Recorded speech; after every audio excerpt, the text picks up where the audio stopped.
آج اس وقت میں تحصیل تنگی میں کھڑا ہوں جہاں پہ کارکن جمع ہونا شروع ہو چکے ہیں اور آج اسلام آباد جا رہے ہیں 12 بجے یہاں سے بڑا جلوس ایم این اے ملک انور تاج اور ایم پی اے خالد خان مومن زیم کی قیادت میں جا رہا ہے۔ میرے ساتھ ایم این اے ملک انور تاج اپنے کارکنوں کے ساتھ کھڑے، ان سے جانیے کہ آج کی تیاریاں کس طرح جا رہی ہے، اور اگر آج ایسا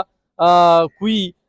پیغام آ جائے کہ جلسہ ملتوی ہو چکا ہے تو پھر کیا کریں گے؟ ایم این اے صاحب شکریہ، آج تیاریاں مکمل ہو چکی ہے، کارکن پرجوش ہے یا کارکن میں کوئی کمی آئی ہے؟ بسم اللہ الرحمن الرحیم۔ کارکن تو پی ٹی آئی کے ہر وقت پر جوش رہتے ہیں، اس سے پہلے بھی جتنی جلسوں کی کال دی گئی اور ہر جلسے میں پی ٹی آئی کے ورکرز نے بھرپور شرکت کی ہے۔ آج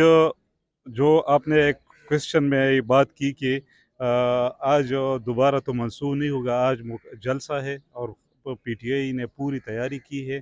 پوری پاکستان سے، پنجاب سے قافلے آئے گے، خیبر پختونخوا سے قافلے آئے گے، سندھ سے قافلے تقریباً راستے میں پہنچ رہے ہیں۔ جو ہماری حکومت ہے جعلی حکومت، بدقسمتی سے وہ اپنے اونچے ہتھ کنڈوں پہ ابھی تک اتر آئی ہے۔ اس نے ہر جگہ پہ کنٹینرز لگا رکھے ہیں، پنجاب میں مختلف جگہوں پر اس نے کنٹینرز لگا رکھے ہیں، اسلام آباد کو مکمل طور پر بلاک کیا ہے، لیکن اس کے باوجود انشاءاللہ پی ٹی آئی کا ورکر کا جذبہ اسی طرح پرجوش ہے اور انشاءاللہ یہ جلسہ ہو کے رہے گا۔ اور یہ جلسہ بیسیکلی 3 مقاصد کے لیے ہے۔ سب سے پہلا مقصد یہ ہے کہ جو ہمارے اسیران ہے، جو ہماری قیدی ہے، جو ہمارا لیڈر عمران خان جو امت مسلمہ کا لیڈر ہے، وہ بھی گناہ جیل میں پڑا ہے، تقریباً 1.5 سال سے بھی گناہ جیل میں ہے، تو اس کی رہائی کے لیے، اس کے ساتھ جو ہماری جتنی لیڈرشپ ہے یا جو ہماری خواتین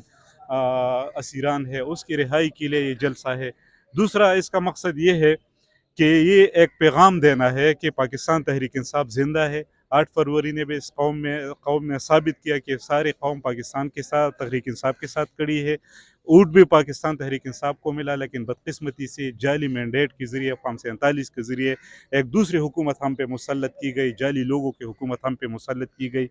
تو یہ بھی ایک پیغام دینا ہے کہ پاکستانی عوام سخت حالات میں بھی عمران خان کے ساتھ کھڑے ہے۔ اور دوسرا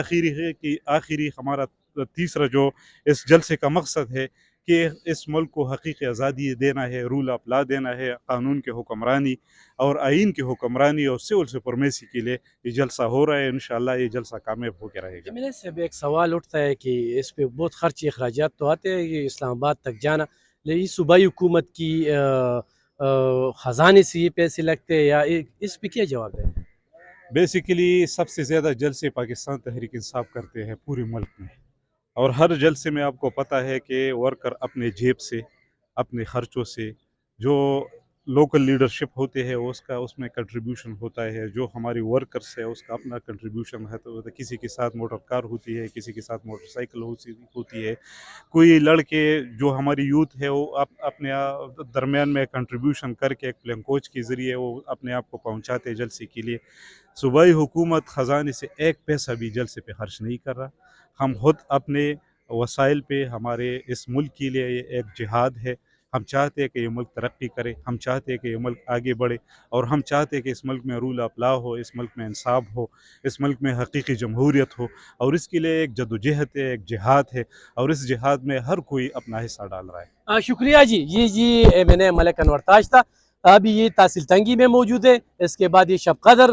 جو دونوں تحصیلوں کا یہ ایم این اے ہے، تو وہاں بھی کارکنوں کے ساتھ مل کے یہاں پہ کارکنوں کے ساتھ ابھی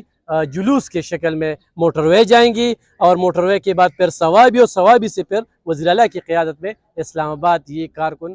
جلوس کے شکل میں جائیں گی۔